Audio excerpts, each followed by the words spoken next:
오늘 이 저녁에 은혜 나누실 말씀은 사도행전 20장 22절에서 24절까지 말씀입니다. 우리 신약성경 223면 사도행전 20장 22절에서 24절까지 말씀입니다. 신약성경 223면 사도행전 20장 22절에서 24절까지 말씀, 우리 하나님의 말씀 힘있게 세 절인데요, 다 함께 한 목소리로 읽도록 하겠습니다. 보라, 이제 나는 성령에 매여 예루살렘으로 가는데 거기서 무슨 일을 당할는지 알지 못하노라.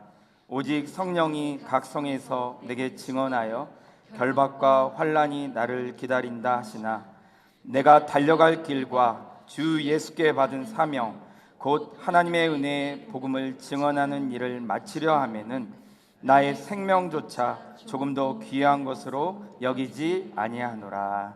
아멘. 할렐루야.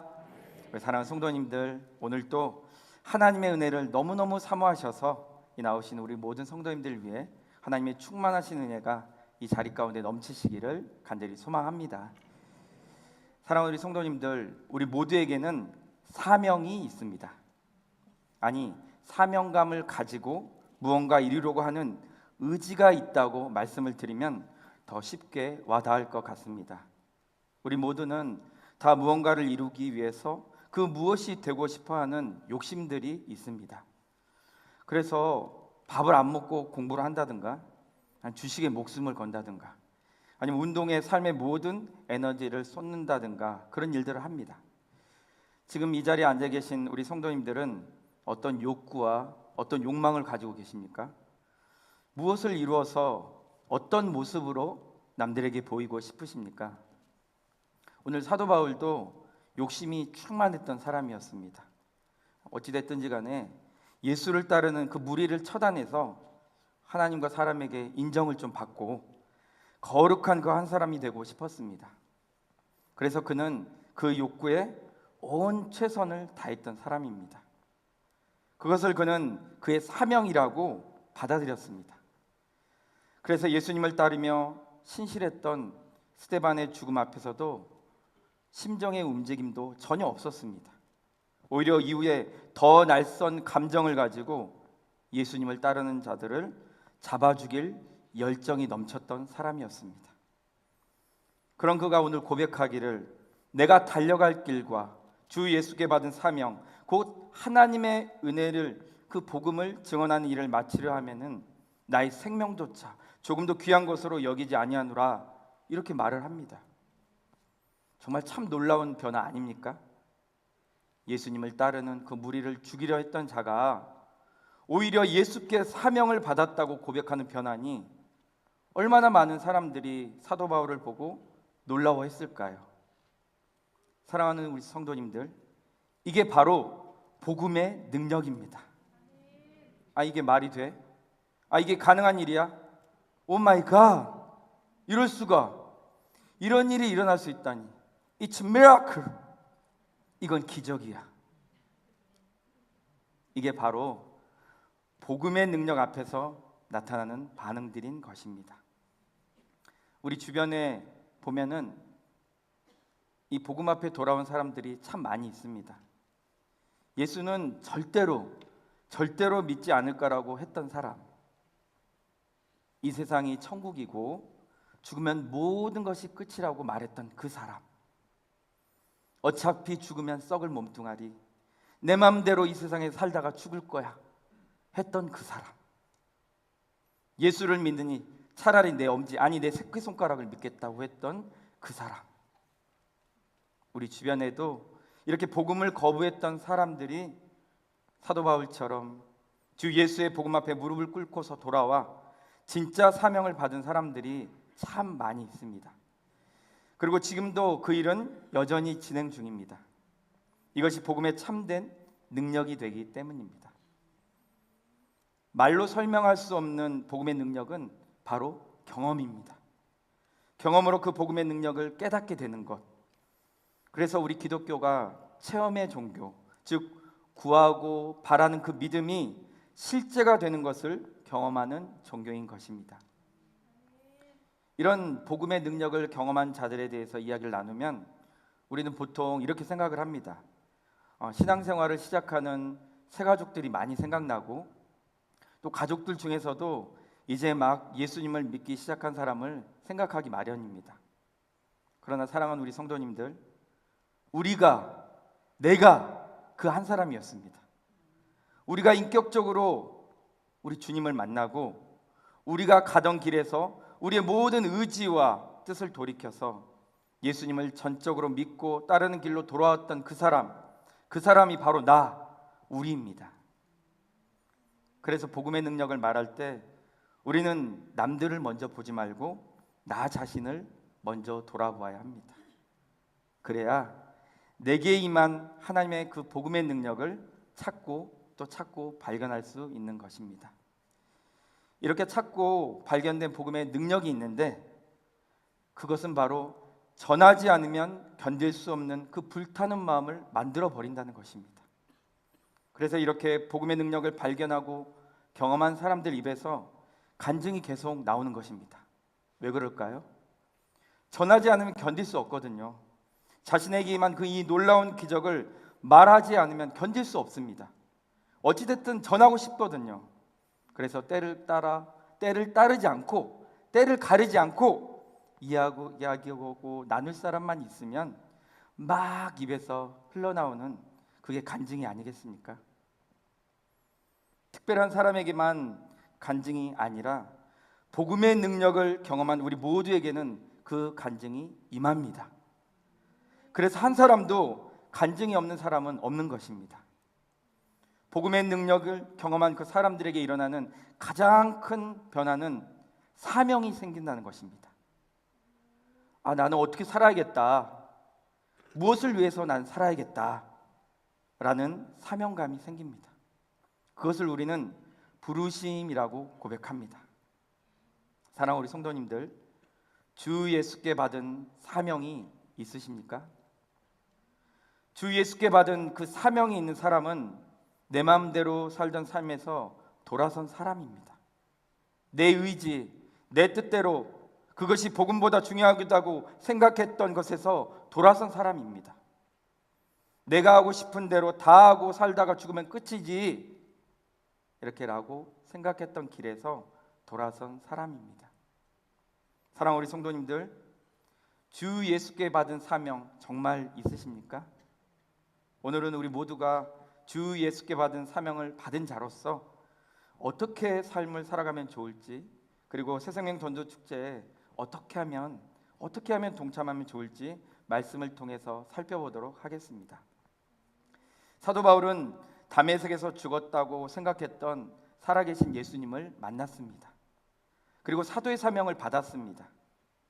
그가 자신의 신념과 의지에서 돌아서서 예수님을 따르는 사도가 되면서 했던 첫 번째는 가르침이었습니다. 주 예수께 사명을 받은 우리가 첫 번째 할 일도 가르치는 일입니다. 사랑하는 우리 성도님들, 우리는 복음을 가르쳐야 합니다. 사도 바울은 계속해서 유대인이든 이방인이든 그들에게 하나님의 복음을 가르쳤습니다. 어쩔 땐 오래도록, 밤이 새도록 가르쳤습니다. 말을 너무 많이 오래 하니까 어떻게 됐습니까? 얼마나 지루했던지 유두거가 창틀에 걸터 앉아 있다가 졸려서 창밖으로 떨어져 죽었다가 살아나기도 하지 않았습니까? 살아났습니다. 가끔 그 유명한 사도 바울도 설교가 지루했던 부분이 있었겠구나 이렇게 생각하니까 저도 이 시간에 조금 용기가 나는 것 같습니다. 웃으시라고 말씀드린 거니 너무 진지하게 받아들이지 마시고요. 죽었다고 생각했던 그 예수님께서 살아계신 사건을 통해 사도 바울은 어떤 게 진짜 복음인지 깨달았습니다. 그렇기 때문에 이 진짜 복음을 전하지 않고서는 견딜 수 없는 뜨거운 열정에 다시 사로잡히게 되어서 온전한 사명자로 부르심을 받았던 것입니다. 전해주는 이가 없으면 듣지 못한다고 성경은 말합니다. 그래서 우리는 먼저 전해주는 이가 우리가 먼저 되어야 되는데 가르쳐 주어야 합니다. 성경이 말하는 복음이 무엇인지, 정말 예수님이 누구시고 그 십자가 사건이 무엇인지 우리는 말해 주어야 합니다. 그래서 우리는 먼저 우리 교회 안과 가정 안에서부터 이 말씀을 가르치고 듣는 일에 전념할 수 있어야 합니다. 우리가 먼저 예수님이 누구신지 그분의 복음을 잘 깨닫고 알고 따르는 자들이 되어야 합니다. 흉내만 내는 자들, 그냥 늘 따라다니는 그런 무리의 신앙이 아니라 복음 앞에서 명확하게 제자의 신앙이 되어야 되기 때문입니다. 사랑하는 우리 성도님들, 말씀을 가르치고 듣는 자리가 어디일까요? 구역 모임일 수도 있습니다. 또 각 부서 모임일 수도 있고 우리 교회 양육과정일 수도 있습니다. 다 맞습니다. 그러나 가장 중요한 자리가 있습니다. 바로 예배 자리입니다. 하나님의 말씀이 1시간 동안 쏟아지는 금싸레기 자리, 바로 예배 자리입니다. 우리 사랑하는 성도님들 중 금 안 좋아하시는 분 안 계시지요? 누가 여러분들에게 순금, 그 골드바 몇 개를 공짜로 준다고 한번 생각해 보십시오. 상상만으로도 막 미소가 막 떠오르지 않습니까? 그런데 가족들 수대로 준다고 한번 생각해 보세요. 온 가족들, 친척들까지 부를 수 있는데도 다 불러서 그 골드바, 금을 받아 챙겨가지 않겠습니까? 저라도 그럴 것 같아요. 가족이라고 말만 해도 다 준다면 우리 집사님들 자녀들 있잖아요. 전 자녀가 없으니까요. 우리 자녀들 한두 명 불러다가 빌려달라고 해서 데려가서 더 많이 받아올 것 같습니다. 사랑하는 우리 성도님들, 예배 자리가 바로 그런 자리입니다. 우리 주님이 아무라도 상관없다, 이 자리에 오기만 하면 내가 금보다 더 귀한 그 믿음의 골드바를 줄 것이다. 심판날 강렬하게 불이 타도 없어지지 않는 그 귀한 믿음의 선물, 그리고 공짜로 원하는 만큼 마음껏 주겠다 하시는 그 자리가 바로 예배의 자리입니다. 믿음은 말씀을 들으면서 얻어지기 때문에 우리가 원 없이 믿음의 축복을 받을 수 있는 이 자리, 예배 자리를 무엇보다 소중히 여기시고 또 지켜내셔야 하는 것입니다. 목사님들을 통해서 선포되어지는 그 하나님의 말씀, 그만큼 연구하시고 묵상하시고 쏟아내시는 그 가르침, 그 가르침의 이 자리를 우리 성도님들 가볍게 생각하지 마시고 여러분의 온 마음을 두시길 소망합니다. 바울이 얼마나 간절하게 이 하나님 나라 복음을 가르쳤으면 날이 새도록 말했다고 말씀을 기록하고 있습니다. 우리 다 같이 사도행전 20장 11절 말씀 함께 읽겠습니다. 올라가 떡을 떼어 먹고 오랫동안 곧 날이 새기까지 이야기하고 떠나니라. 사랑하는 우리 성도님들, 말씀이 가르쳐지고 있는 이 자리, 이 예배 자리에 가장 먼저 우리 여러분들, 우리 성도님들 가족을 앉히십시오. 여러분의 자녀들을 끌고 와서라도 이 자리에 어려서부터 앉혀 놓아야 합니다. 우리 자녀들을 주일학교 보내는 것, 어찌됐든 어려서부터 하나님의 말씀이 선포되어지고 또 가르쳐지는 그 자리에 목숨을 걸고 나가라는 훈련인 것입니다. 나가야 듣지 않겠습니까? 비록 유두고처럼 졸다가 죽는 그 경험을 해도 다시 살아나는 더 크고 놀라운 경험이 기다리고 있는데 거기까지 나아가야 되지 않겠습니까? 사랑하는 우리 성도님들, 주 예수께 받은 사명, 첫 번째는 가르치는 것입니다. 우리가 예배 자리에서 하나님의 말씀을 듣고 배운 것을 먼저 우리 가족들, 친척들에게 우리 모두 가르칩시다. 하나님의 말씀이 이렇노라고, 성경이 이렇게 이야기하고 있노라고, 그분이 살아계시다고 우리 모두 가르칩시다. 배우고 가르치는 일에 우리가 부르심을 받았다는 사실을 잊지 마시길 소망합니다. 그래서 가장 먼저 모든 예배 자리는 우리 모두 핑계대지 말고 우리가 먼저, 내가 먼저 그 자리를 채워 앉읍시다. 그리고 말씀의 가르침을 받고 우리가 다시 가르치는 자로 세상으로 나아갑시다. 그것이 부르심을 받은 우리의 자세, 주 예수께 받은 사명을 받은 우리의 자세인 것을 꼭 기억하시는 우리 성도님들 되시기를 주님의 이름으로 간절히 소망합니다. 두 번째로 사도 바울은 자신이 겸손과 많은 눈물로 주님을 섬겼다고 고백합니다. 주님을 섬겼다는 이 고백에는 예배를 섬기고 성도들을 섬기고 그들을 위해서 눈물로 기도한 것과 유대인의 관계로부터 오는 모든 시험을 참은 것을 포함하고 있습니다. 우리 다 같이 사도행전 20장 19절 20절 말씀 함께 읽겠습니다. 시작. 곧 모든 겸손과 눈물이며 유대인의 관계로 말미암아 당한 시험을 참고 주님 섬긴 것과 유익한 것은 무엇이든지 공중 앞에서나 각 집에서나 거리낌이 없이 여러분에게 전하고. 아멘. 사랑하는 성도님들, 주 예수께 받은 사명에는 섬김이 있습니다. 이 섬김에는 많은 눈물과 겸손과 인내가 있어야 합니다. 우리는 모두 사명을 부여받았습니다. 예수님처럼 또 바울처럼 다른 이들을 섬기며 복음을 전하다가 주님이 계신 곳에 내가 가겠노라고 이런 결단은 소수의 그 특별한 성도에게만 있는 것이 아닙니다. 저는 우리 용인제일교회가 심리 프로젝트를 한다고 할 때 개인적으로 참 감사했습니다.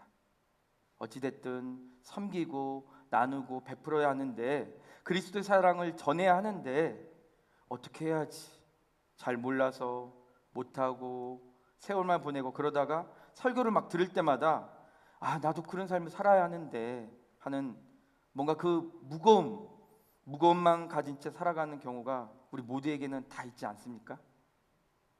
그런데 이렇게 우리 교회가 심리 프로젝트를 통해서 방법을 보여주시니까 따라가기만 하면 되니 얼마나 감사한 일입니까? 그것도 큰 것을 요구하는 것이 아니에요. 우리가 먹는 식탁의 그 반찬, 이웃을 위해서 조금 더 준비하는 것, 우리가 집에서 먹는 쌀, 가난한 이웃을 위해서 한 봉투 담아 나누는 것, 라면을 끓여 먹고 싶어서 라면을 살 때 이웃을 위해서 한 봉지 더 사는 것 등 큰 것이 아닙니다. 작은 정성을 가지고 이웃을 위해 우리의 사랑의 수고를 나타내는 일, 이 일을 우리 교회가 감당하고 있어서 얼마나 감사한지 모르겠습니다. 우리는 이 일에 동참하기만 하면 됩니다.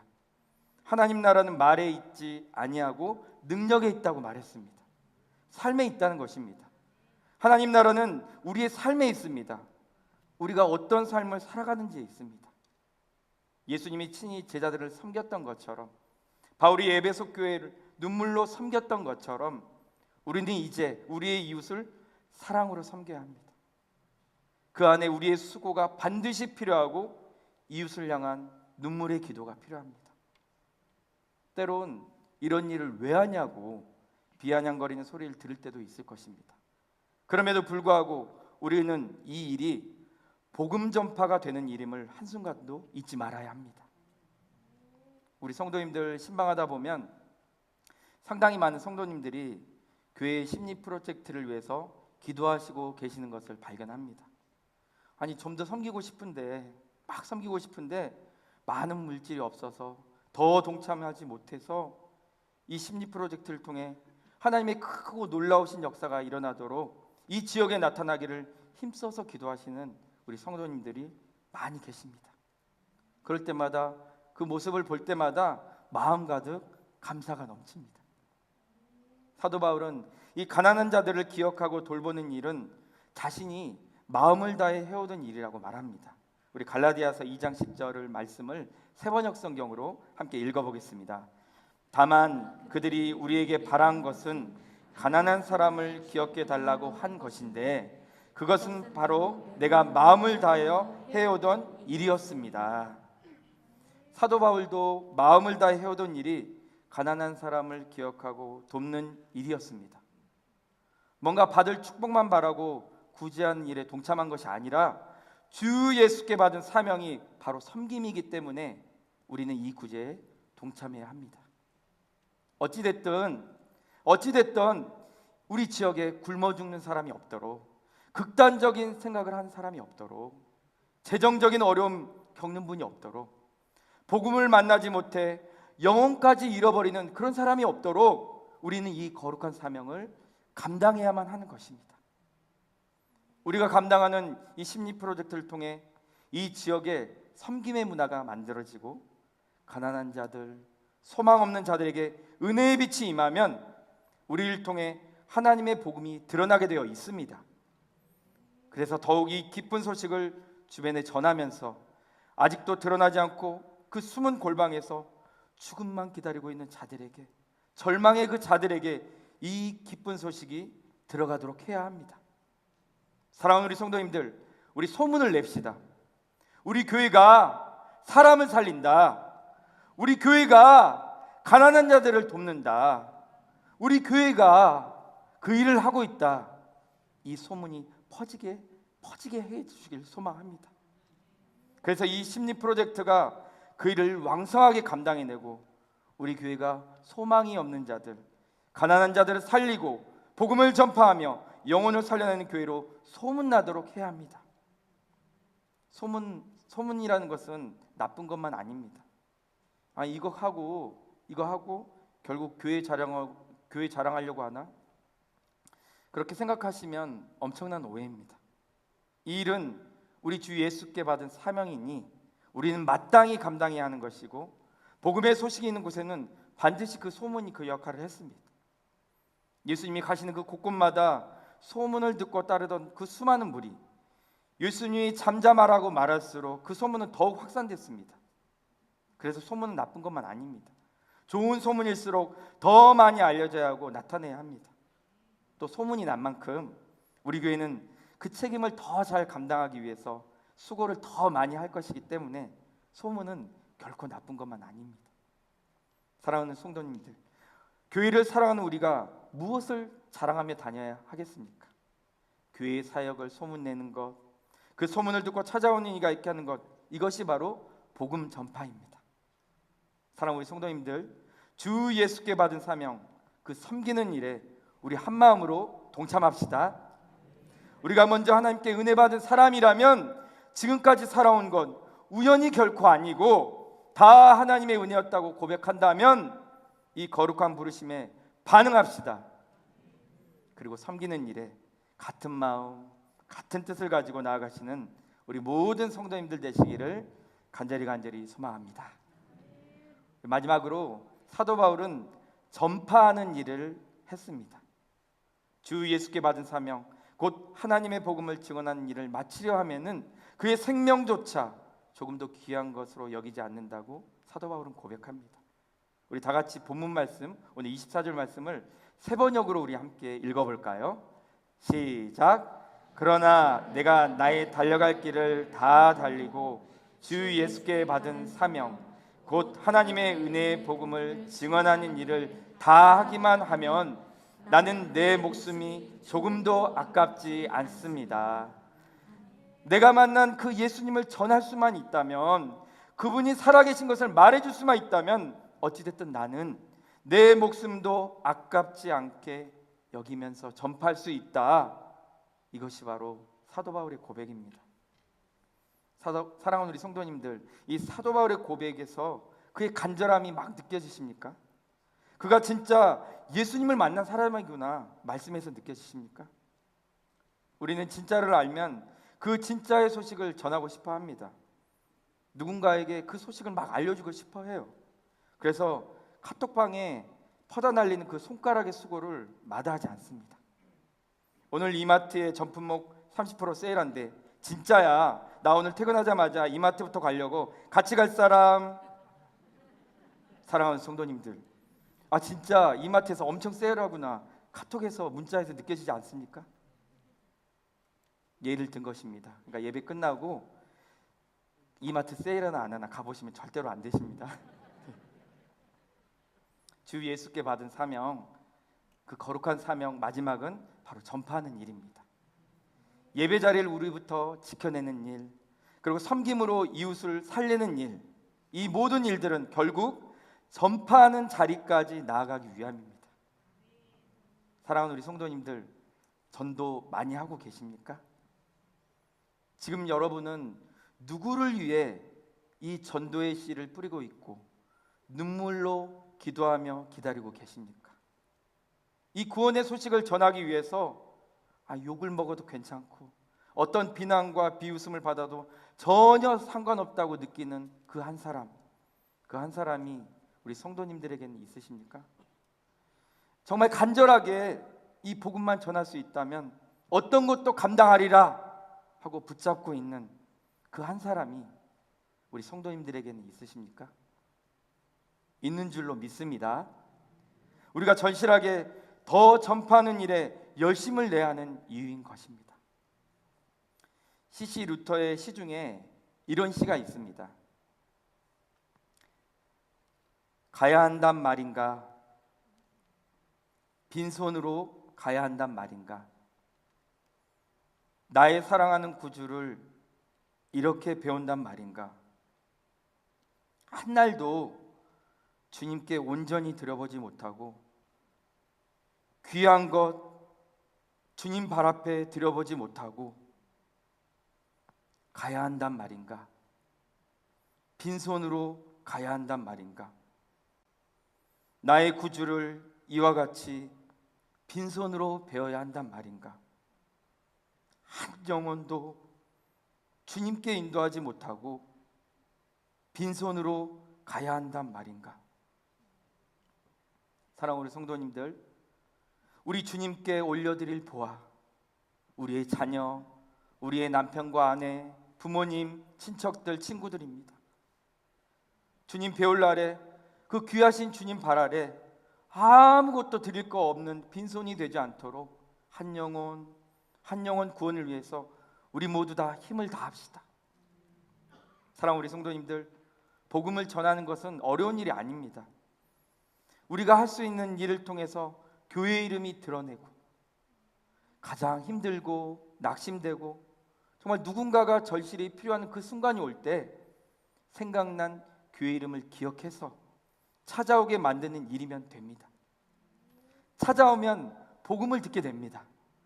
복음 안에서 그 무엇과도 바꿀 수 없는 최고의 은혜인 구원의 은혜를 반드시 얻게 됩니다. 사랑하는 성도님들, 우리는 그 일을 하기 위해서 화요일과 목요일에 현장 전도를 시작하는 것입니다. 토요일에 빗자루 전도를 나가는 것입니다. 지금 당장 열매가 있어야 하는데 다급해하지 않으셔도 됩니다. 아이, 전도지 2,000당 뿌렸는데 2명밖에 안 오네? 실망하지 마십시오. 하나님이 부르시는 그 숫자의 때는 우리가 생각할 수 없는 숫자가 될 것이고 그 일의 결과는 우리가 상상할 수 없는 기쁨의 일이 될 것입니다. 주님 나라에서는 한 영혼이 천하보다 더 귀한 숫자가 되기 때문입니다. 화요일과 목요일 현장 전도, 토요일 빗자루 전도, 그저 주보 나누고 새생명 전도 축제 전단지 그 꼽는 일, 지나가는 분들에게 마스크 나눠주는 일, 청소하는 일, 그거 별거 아니라고 생각하지 마십시오. 이 일을 통해서 하나님이 일하시고 이 일을 통해서 영원한 그 불에서 죽을 영혼이 반드시 돌아옵니다. 그들이 돌아오고 싶은데 어디를 가야 할지 몰라 방황하지 않도록 우리는 우리 교회 이름을 알려줘야 하는 것입니다. 사랑하는 우리 성도님들, 우리 마지막으로 고린도전서 2장 9절 말씀 함께 읽고 오늘 말씀 마무리하겠습니다. 시작. 기록된 바 하나님이 자기를 사랑하는 자들을 위하여 예비하신 모든 것은 눈으로 보지 못하고 귀로 듣지 못하고 사람의 마음으로 생각하지도 못하였다 함과 같으니라. 아멘. 우리가 하는 전도, 이 전파의 사명은 지금 당장 우리 눈에 큰 열매는 안 보여도 반드시 상상할 수 없는 수많은 영혼을 맡겨주시고 하나님 나라 확장을 보여주시는 놀라운 은혜의 일이 된다는 사실을 굳게 믿으시기를 간절히 소망합니다. 사랑하는 우리 성도님들, 이번 상반기 새생명 전도축제 어찌됐든 우리 힘을 다해 동참하시면서 전파하는 전도에 우리 모두 동참합시다. 그리하여 우리 정말 주님 배울 때 빈손으로 나아가지 않도록 지금 전도할 수 있는 이 소중한 기대를 우리 모두 흘려보내지 맙시다. 사랑하는 우리 성도님들 모두가 정말 한 마음을 가지고 주 예수께 받은 사명, 그것을 더욱 담대히 감당해 가시는 우리 사랑하는 성도님들 모두가 되시기를 주님의 이름으로 간절히 축원합니다.